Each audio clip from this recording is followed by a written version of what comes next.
Les accidents du travail ont augmenté il y a 2 ans, puisqu'on a toujours les statistiques avec retard en France. On est à 547. En France, hein? Oui, oui, je parle en France et on est au-delà de ce que... on est les pires en Europe. Voilà, c'est ça. Dans le monde, on est à pas loin de 2 millions de victimes des accidents du travail. C'est plus que les guerres et les pandémies.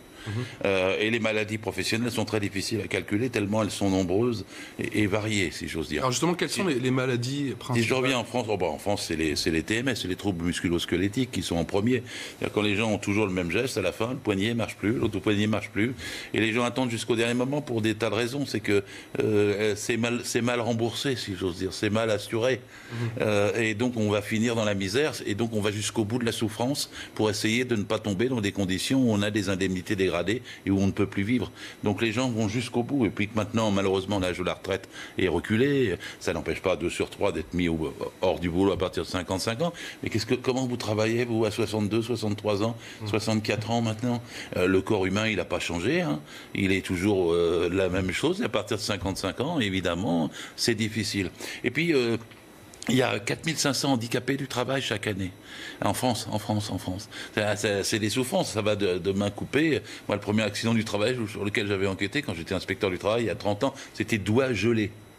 Dans une scierie agricole du nord de la France, dans les Ardennes, il avait continué, le patron, à faire travailler l'ouvrier par moins 20 degrés. Alors, il n'y avait pas scié que du bois.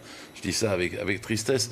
Dans ma carrière, en 30 ans, j'ai enquêté sur à peu près 14 accidents mortels. Chaque fois, c'est terrible de voir un jeune de 20 ans le soir, avec des heures supplémentaires le vendredi, qui se fait écraser dans l'ascenseur qu'il est en train de réparer parce que toutes les précautions de sécurité n'ont pas été prises. Et puis, vous voyez des jeunes, j'en connais un dans le sud, j'ai un ami qui se bat parce que son fils s'est tué, il avait 36 ans, par un défaut de garde-corps. C'est une chute du 6e étage, il se tue. Et bien après, quelle est la peine pour le patron?